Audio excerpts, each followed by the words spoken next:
আজি আমাৰ ৰাষ্ট্ৰীয় হিন্দু ফ্ৰণ্টৰ নলবাৰী জিলাৰ তৰফৰ পৰা আমি আজি ইয়াতে এখন আমাৰ আঞ্চলিক কমিটি গঠন কৰাৰ কাৰণে আমি ইয়াত উপস্থিত হৈছোঁ।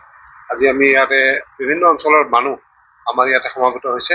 বিভিন্ন জনৰ লগত আমি আলোচনা বিলোচনা ইতিমধ্যে চলাই আছোঁ, কৰি আছোঁ। আৰু আমাৰ আটাইতকৈ ভাল লাগিছে যে ইয়াত গোটেইবিলাক মানুহে আমি আমাৰ এই আহ্বানৰ প্ৰতি সঁহাৰি জনাই আজি আমাৰ ইয়াতে উপস্থিত হৈছে।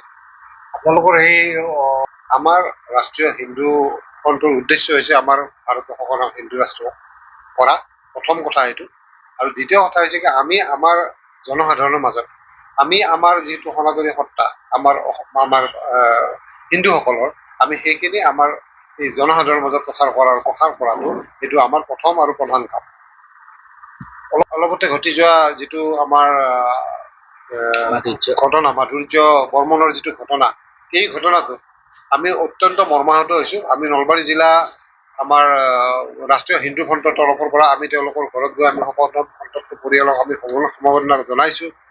তাতকৈ ডাঙৰ কথাটো হৈছে কি যিটো ঘটনা ঘটি গ'ল এই ঘটনাটোৱে আমাক অতি চিন্তিত কৰি তুলিছে। আৰু যিসকলে এই দুষ্কাৰ্য কৰিছে সেইসকলৰ ওপৰত তাৎক্ষণিকভাৱে আমাৰ চৰকাৰে যিটো ব্যৱস্থা লৈছে সেইফালৰ পৰা আমি চৰকাৰক ধন্যবাদ জনাইছোঁ। আৰু এনে ঘটনাৰ যাতে পুনৰাবৃত্তি নঘটে তাৰ কাৰণে আমি চৰকাৰৰ ওচৰত দাবীও জনাইছোঁ। আমি আমাৰ জিলা উপায়ুক্তৰ ওচৰতো দাবী জনাইছোঁ। আৰু ঠিক তেনেধৰণৰ ঘটনাৰ পুনৰাবৃত্তি নঘটিবলৈ আমি আমাৰ তৰফৰ পৰা আমি বিভিন্ন ঠাইত আমি প্ৰচাৰ অভিযান চলাইছোঁ।